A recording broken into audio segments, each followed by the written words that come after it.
Hello friends, welcome to crazy GK trade. Daily current affair session में आप सभी का मैं स्वागत करता हूं। दोस्तों, आज है 24 फरवरी 2022 और आज से रिलेटेड जितनी भी इंपॉर्टेंट करंट अफेयर्स होने वाली है उससे मैं आपसे डिस्कस करूंगा। ये करंट अफेयर भारत के सभी प्रतियोगी परीक्षाओं के लिए इंपॉर्टेंट है, तो पूरे सेशन को बहुत ध्यान से सुनिए। लास्ट में मैं आपसे कुछ इंपॉर्टेंट क्वेश्चंस करूंगा जिसका आंसर आपको कमेंट बॉक्स पे करना है। पीडीएफ को डाउनलोड करने के लिए आप हमारी नीचे दी गई टेलीग्राम लिंक को ज्वाइन कर सकते हैं। लग गई आग जमाने में तो बचा क्या है, अगर बच गया मैं तो फिर जला क्या है, मेहनत से यहां सब कुछ मिलता मेरे दोस्तों, इन हाथों की लकीरों में रखा क्या है। दोस्तों, आप सभी संकल्प लीजिए कि आप डेली उठ करके एक टारगेट सेट करेंगे और मेहनत करेंगे और उस टारगेट को पाने के लिए पूरा दिन लग जाएंगे। दोस्तों, आज मेरा भी टारगेट है। आज इस वीडियो का टारगेट 3000 लाइक का है, तो दोस्तों ज्यादा से ज्यादा लोगों को शेयर करें और जरूर 3000 लाइक आज के टारगेट को अचीव करें। चलिए फ्रेंड्स, चलते हैं आज के सबसे पहले इंपॉर्टेंट करंट अफेयर्स की ओर। हर एक पॉइंट को ध्यान से सुनिए और सभी को नोट भी कीजिए। अमेरिका ने किस देश पर आर्थिक प्रतिबंध लागू कर दिया है? On which country has the US implemented the first phase of economic sanctions? तो हाल ही में ये रूस पर प्रतिबंध लगाए गए हैं। किस पे लगाए गए? रूस पे। देखिए, अमेरिका के वर्तमान राष्ट्रपति कौन है, आपसे पूछा जा सकता है। तो अमेरिका के वर्तमान राष्ट्रपति हैं जो बाइडेन। इन्होंने प्रतिबंध लगाया है जिससे रूसी बैंक जो है वहां पर कार्य नहीं कर पाएंगे। दोस्तों, आइए समझते हैं कि क्या कारण है कि रूसी बैंकों पर प्रतिबंध लगाया गया है। तो देखिए, इसका कारण है रशिया के द्वारा यूक्रेन पर हमला करना। दोस्तों, कारण को समझते हैं कि रशिया पर यह प्रतिबंध, ये प्रोहिबिशन क्यों लगाया गया है। देखिए फ्रेंड्स, हाल ही में रशिया और यूक्रेन के बीच में तनाव देखने को मिला है। इन दोनों देशों के बीच में मतभेद चल रहे हैं। रशिया ने यूक्रेन पर हमला करके अंतर्राष्ट्रीय कानूनों का सरेआम उल्लंघन किया है। देखिए, अमेरिका के इस लगाए गए प्रतिबंधों के कारण अब जो रूस है वेस्टर्न कंट्रीज के साथ व्यापार नहीं कर पाएगा। सेकंड इंपॉर्टेंट करंट अफेयर आपके सामने रहा। नदियों में night navigation mobile app launch करने वाला पहला राज्य कौन बना है? Which has become the first state to launch night navigation mobile app in rivers? तो हाल ही में असम पहला राज्य बना है जिसने इस मोबाइल ऐप को लॉन्च किया है। देखिए फ्रेंड्स, समझते हैं कि इस एप्लीकेशन का क्या फायदा होगा। तो देखिए फ्रेंड्स, रात में नदियों में नावें चलती हैं, बोट्स चलती हैं, तो उनको सहायता मिलेगी, यानी कि नौका परिवहन जो नेविगेशन है इस पर सहूलियत मिलेगी, सहायता मिलेगी। देखिए, ये घोषणा किसने की है? तो असम के वर्तमान मुख्यमंत्री का नाम है हिमंत बिस्वा शर्मा। इन्होंने ये घोषणा की है गुवाहाटी असम में ब्रह्मपुत्र नदी पर नौका सेवाओं के लिए पहला भारत का night navigation mobile application launch किया गया है। दोस्तों, इस एप्लीकेशन को किसने डेवलप किया है? तो राज्य परिवहन विभाग और आईआईटी मद्रास दोनों के सहयोग से, दोनों के कॉपरेशन से इसे विकसित किया गया है। दोस्तों, यहाँ पे असम की बात आ रही है तो मैं आपको असम के बारे में इंपॉर्टेंट डिटेल्स शेयर कर देता हूँ। असम की कैपिटल क्या है? तो असम की कैपिटल है दिसपुर। याद रखिएगा, क्या है? असम की कैपिटल दिसपुर। दोस्तों, असम के वर्तमान राज्यपाल कौन है? तो इनका नाम है जगदीश मुखी। वर्तमान में सीएम मैंने आपको बताया कौन है? हेमंत बिस्वा शर्मा। यहाँ पे विधानसभा सीटें कितनी हैं? तो 126 विधानसभा सीटें हैं। राज्यसभा सीटों की बात कर लेते हैं तो राज्यसभा सीटें फ्रेंड्स 7 हैं। लोकसभा सीटें कितनी हैं? तो ये हैं 14। चलिए friends, third important current affairs की ओर। भारत में कितने आयु वर्ग के बच्चों को कोविड-19 वैक्सीन के आपातकालीन उपयोग की मंजूरी दी गई है? How many age groups have been approved for emergency use of कोविड-19 vaccine for children in India? तो देखिए, 12 से 18 साल तक के बच्चों पर इस आपातकालीन वैक्सीन का इस्तेमाल किया जाएगा। दोस्तों, इस वैक्सीन का नाम क्या आपसे पूछा जा सकता है जिसका हाल ही में आपातकालीन यूज किया जाएगा? तो इसका नाम है कार्बोवैक्स। याद रखिएगा, क्या नाम है? कार्बोवैक्स वैक्सीन। देखिए, इस वैक्सीन को किसने बनाया है? तो हैदराबाद की दवा कंपनी का नाम क्या है? बायोलॉजिकल ई लिमिटेड। इसके द्वारा इसे डेवलप किया गया है। दोस्तों, ये आपातकालीन मंजूरी किसके द्वारा प्रदान की गई है? तो drugs controller general of India के द्वारा 12 से 18 वर्ष के आयु वर्ग के बच्चों पर कोविड-19 वैक्सीन का इस्तेमाल किया जाएगा। देखिए फ्रेंड्स, भारत के वर्तमान drugs controller general of India कौन है? तो याद रखिएगा, इनका नाम है डॉक्टर वीजी सुमानी। क्या नाम है इनका? Doctor V G Sumani.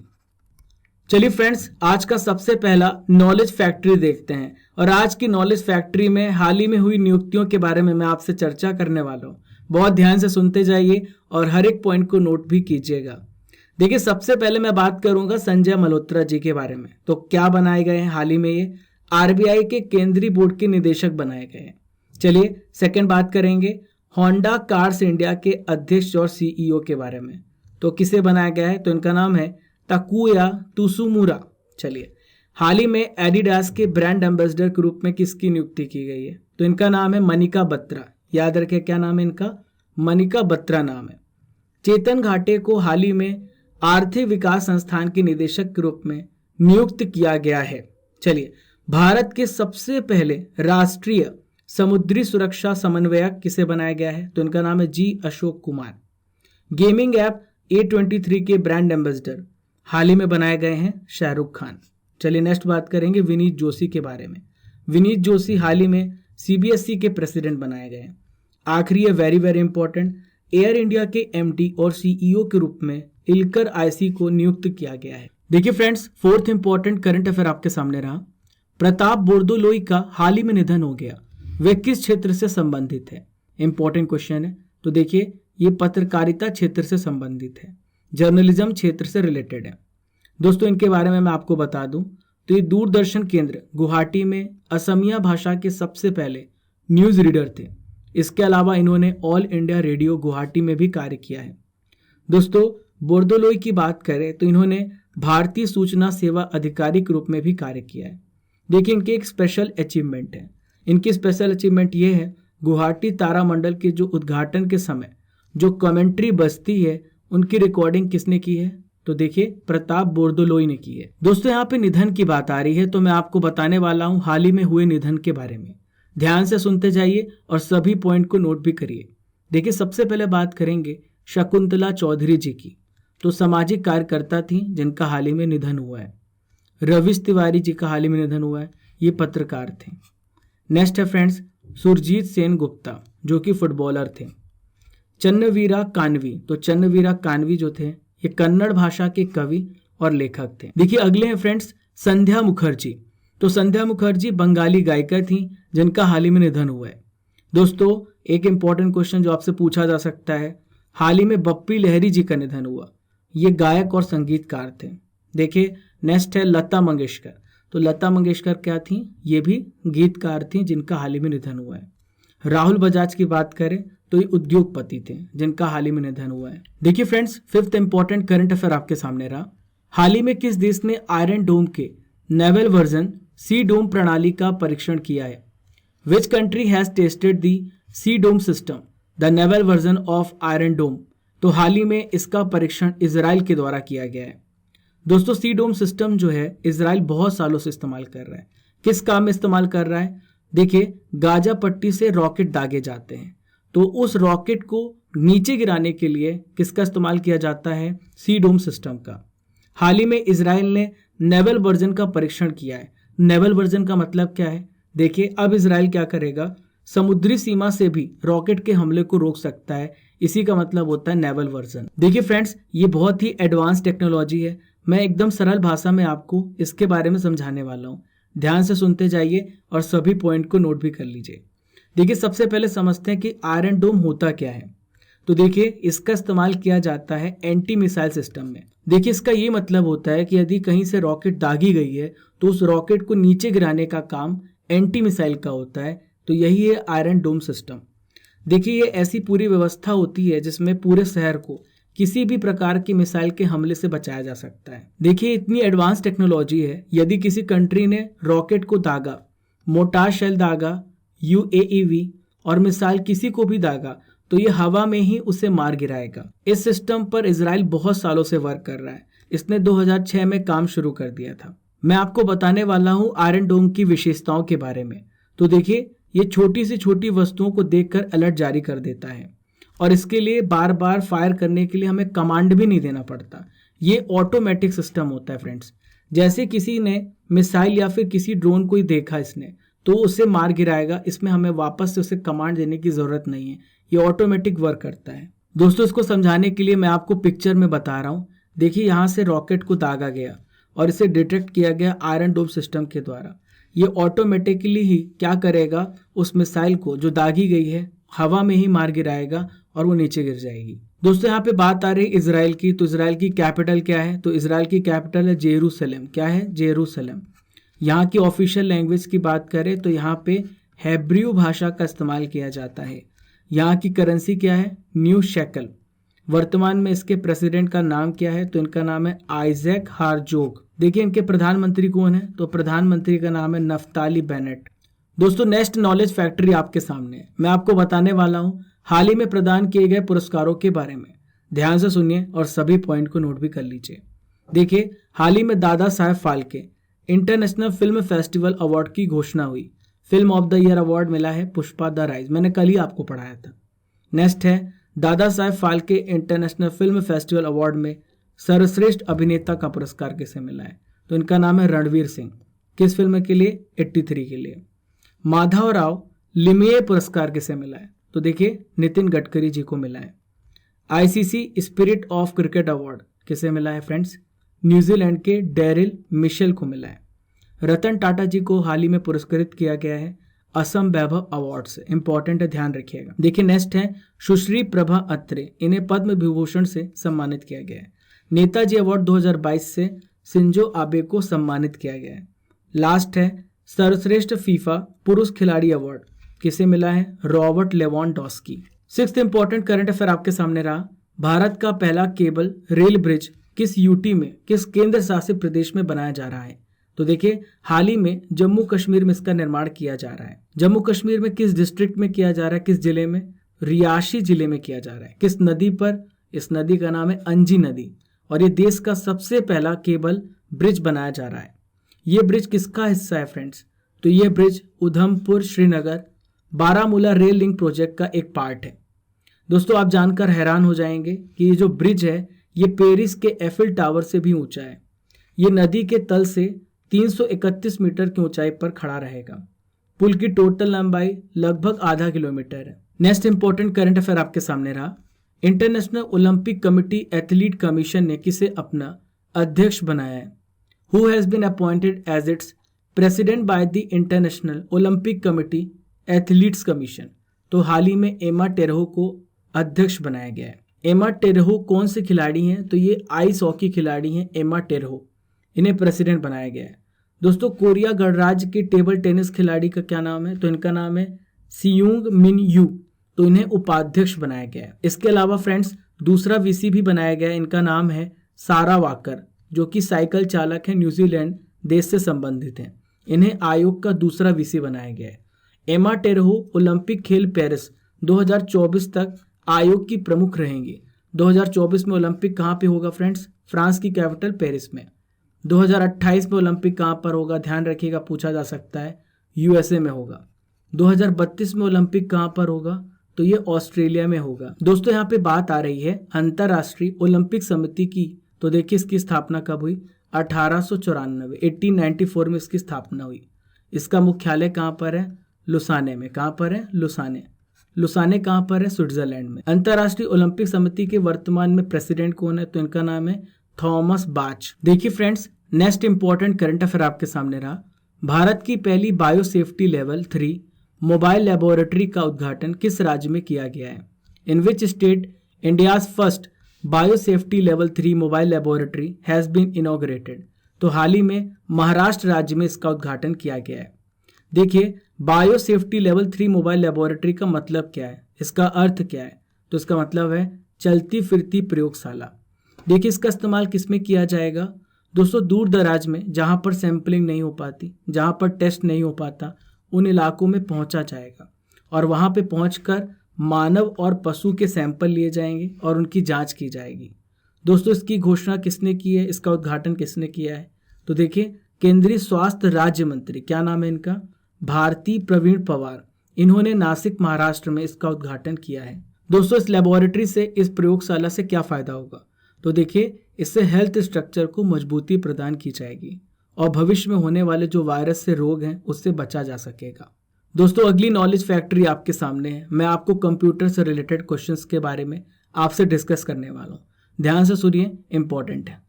कंप्यूटर साक्षरता दिवस कब मनाया जाता है? When is the computer literacy day celebrated? हर साल 2 दिसंबर को मनाया जाता है।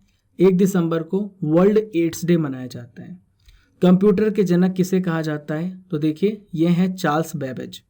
कंप्यूटर का मस्तिष्क किसे कहा जाता है? तो यह CPU, सेंट्रल प्रोसेसिंग यूनिट। देखिए फ्रेंड्स, WW के आविष्कारक कौन है? तो इनका नाम है टिम बर्नर्स-ली। कंप्यूटर में शब्द की लंबाई को कैसे मापा जाता है? तो देखिए बाइट के माध्यम से मापा जाता है। आखिरी प्रश्न है, इंटरनेट पर प्रयुक्त कंप्यूटर लैंग्वेज कौन सी है? तो यह है जावा। आइए दोस्तों जान लेते हैं करंट अफेयर्स की रसमलाई, यानी 2021 के इंपॉर्टेंट करंट अफेयर्स को मैं आपसे डिस्कस करने वाला हूं। तो पहला प्रश्न है, अरविंद त्रिवेदी जी का हाल ही में निधन हो गया, वे किस क्षेत्र से संबंधित थे? तो देखिए ये अभिनेता थे जिनका हाल ही में निधन हुआ। किस जिले के प्रसिद्ध वाडाकुलम चावल को GI टैग मिला है? तो देखिए वाडाकुलम चावल महाराष्ट्र के पालघर का चावल है। महाराष्ट्र राज्य को हाल ही में वाडाकुलम चावल के लिए GI टैग मिला है। गंगा नदी डॉल्फिन दिवस कब मनाया जाता है? तो देखिए 5 अक्टूबर को मनाया जाता है। ये दिवस क्यों मनाया जाता है? ताकि डॉल्फिन का हम संरक्षण कर सकें। जिमैक्स नेवल एक्सरसाइज का 5वां संस्करण भारत और किस देश के बीच में आयोजित होता है? तो देखिए भारत और जापान के बीच। यहाँ से आप ट्रिक से याद रखिएगा, यहाँ पे जे लिखा हुआ है तो जे से आप याद रखिएगा जापान। T20 में 400 छक्का लगाने वाले भारत और एशिया के पहले बल्लेबाज कौन बन गए हैं? तो इनका नाम है रोहित शर्मा। चलिए friends, 9th important current affairs की ओर बढ़ते हैं। किसान ड्रोन यात्रा का उद्घाटन किसने किया है? तो देखिए नरेंद्र मोदी जी ने हाल ही में इसका उद्घाटन किया है। ये किसके द्वारा एक पहल है? तो ये गरुड़ एरोस्पेस प्राइवेट लिमिटेड के द्वारा इस पहल की शुरुआत की गई है। इसमें 100 किसान ड्रोन को हरी झंडी दिखाई गई है। देखिए ये पंजाब, उत्तर प्रदेश, गोवा सहित भारत के 16 स्टेट्स में, भारत के 16 राज्यों के 100 गांव में किसान ड्रोन लॉन्च किया गया है। दोस्तों ड्रोन की मदद से कृषि एक्टिविटीज में बढ़ावा मिलेगा, कृषि के उत्पादन में बढ़ावा मिलेगा। देखिए इसके उपयोग से किसानों के समय की बचत की जाएगी। दोस्तों यहाँ पे बात आ रही है गरुड़ एरोस्पेस प्राइवेट लिमिटेड की। तो इसके संस्थापक कौन है? तो इनका नाम है अग्निश्वर जयप्रकाश। इसका मुख्यालय कहाँ पर है? तो चेन्नई तमिलनाडु में इसका मुख्यालय है, याद रखिएगा। आज का आखिरी इंपॉर्टेंट करंट अफेयर आपके सामने रहा। रियो ओपन टेनिस खिताब किसने जीता है? हाल ही में कार्लोस अल्काराज ने इस खिताब को जीत लिया है। देखिए ये कितने वर्ष के हैं? ये 18 वर्ष के हैं। किस देश के खिलाड़ी हैं? ये स्पेन के खिलाड़ी हैं। इन्होंने सबसे कम उम्र में ATP 500 जीतने का रिकॉर्ड बना लिया है। देखिए फ्रेंड्स, इन्होंने किसको हराया है? अर्जेंटीना के डिएगो स्वार्ट्जमैन को हराया है। इस खिताब का आयोजन कहाँ पे किया गया है? तो ब्राजील के रियो डी जेनेरियो में इसका आयोजन किया गया है। दोस्तों मैं आपसे 24 फरवरी के इंपॉर्टेंट करंट अफेयर्स के बारे में अब मैं आपसे कुछ इंपॉर्टेंट क्वेश्चंस करूंगा, जिसका आंसर आपको कमेंट बॉक्स पे करना है। आपका पहला प्रश्न है, असम के राज्यपाल कौन है? Drugs controller general of India कौन है? आर्थिक विकास संस्थान के नए निदेशक कौन बने हैं? रवीश तिवारी का हाल ही में निधन हो गया, वह कौन थे? देखिए आखिरी प्रश्न है, इजराइल के वर्तमान प्राइम मिनिस्टर कौन है? इन 5 क्वेश्चंस के आंसर आपको ईमानदारी से डेली देना है और आपको चेक करना है कि आप इन 5 क्वेश्चंस के आंसर दे पाते हैं। देखिए इससे क्या फायदा होगा? इससे आपका कंसंट्रेशन पावर पूरे सेशन में बना रहेगा, आप लगातार अच्छा परफॉर्म करेंगे और इसका फर्क आपको एग्जाम हॉल में देखने को मिलेगा। जब फर्क आपको एग्जाम हॉल में देखने को मिलेगा, वही आपका फर्क रिजल्ट में देखने को मिलेगा। और मुझे पूर्ण विश्वास है कि आप सभी जल्दी सफल होने वाले हैं और मैं पहले से आपको बधाइयाँ देता हूँ। दोस्तों अब हम 23 फरवरी के इंपॉर्टेंट करंट अफेयर्स का रिवीजन करने वाले हैं। खजुराहो नृत्य समारोह हाल ही में किस राज्य में शुरू हुआ? तो देखिए मध्य प्रदेश राज्य में इसकी शुरुआत की गई। हिमालय की विलुप्त जड़ी बूटियों के संरक्षण के लिए पहला जैव विविधता पार्क किस राज्य में स्थापित किया गया? हाल ही में हिमाचल प्रदेश में इसकी स्थापना की गई। नेक्स्ट इंपॉर्टेंट रिवीजन क्वेश्चन ये रहा, इंडियन आर्मीज बेंट टोड जेको नाम की छिपकली किस राज्य में पाई गई है? तो हाल ही में ये मेघालय राज्य में पाई गई है। शकुंतला चौधरी का हाल ही में निधन हो गया, वह कौन थी? ये सामाजिक कार्यकर्ता थी जिनका हाल ही में निधन हुआ है। नेक्स्ट रिवीजन क्वेश्चन है फ्रेंड्स, भारत और किस देश ने ईस्टर्न ब्रिज 6th द्विपक्षीय हवाई अभ्यास का आयोजन किया है? तो भारत और ओमान ने हाल ही में ईस्टर्न ब्रिज 6th द्विपक्षीय हवाई अभ्यास का आयोजन किया है। रिसर्चर्स ने प्लूटो की सतह पर कितना वायुमंडलीय दाब पाया है? दोस्तों ये है 12.23 माइक्रोबार। किस अफ्रीकी देश में जंगली पोलियो का मामला सामने आया है, जबकि इस महाद्वीप को वर्ष 2020 में पोलियो मुक्त घोषित किया गया था? तो हाल ही में मलावी में। किस भारतीय महिला क्रिकेटर ने क्रिकेट के सभी प्रारूपों से संन्यास लेने की हाल ही में घोषणा की है? इनका क्या नाम है? तो देखिए इनका नाम है friends VR Vanita. Next 9th important revision question ये रहा, पश्चिम बंगाल किसके सम्मान में स्मारक बनाएगी? तो हाल ही में अबुल बरकत जी की याद पर स्मारक बनाया जाएगा। विश्व चिंतन दिवस 2022 कब मनाया गया? 22 फरवरी को मनाया गया। दोस्तों ये था 23 फरवरी के इंपॉर्टेंट करंट अफेयर्स का रिवीजन। हमने डेली करंट अफेयर में 24 फरवरी के करंट अफेयर्स को भी कवर कर लिया। आशा करता हूं कि आपको आज का सेशन पसंद आया होगा। डेली करंट अफेयर्स के लिए आप हमें सुबह 5 बजे या फिर 6 बजे फॉलो कर सकते हैं। दोस्तों आज के सेशन का जो टारगेट है वो है 3000 लाइक का, और मुझे विश्वास है कि आप इसे आज ही पूरा कर लेंगे। फॉलो कीजिए क्रेजी जीके ट्रिक को डिफरेंट सोशल मीडिया प्लेटफॉर्म पर, और इसे शेयर करना बिल्कुल भी मत भूलें। यदि आप पहली बार हमारे चैनल पर आ रहे हैं तो सब्सक्राइब कर लें और बेल आइकन बटन दबाना बिल्कुल भी मत भूलें। कम समय में ज़्यादा पढ़ने की आदत डालें। फॉलो करें क्रेजी जीके ट्रिक को। दोस्तों हमारा मकसद है कम समय में आपको ज़्यादा से ज़्यादा क्वालिटी करंट अफेयर्स और डाटा प्रोवाइड करना, क्योंकि आपका समय बहुत कीमती है और हम इस बात को समझते हैं। चलिए फ्रेंड्स चलते हैं, मिलेंगे कल। जब तक तोड़ेंगे नहीं तब तक छोड़ेंगे नहीं। Thank you friends.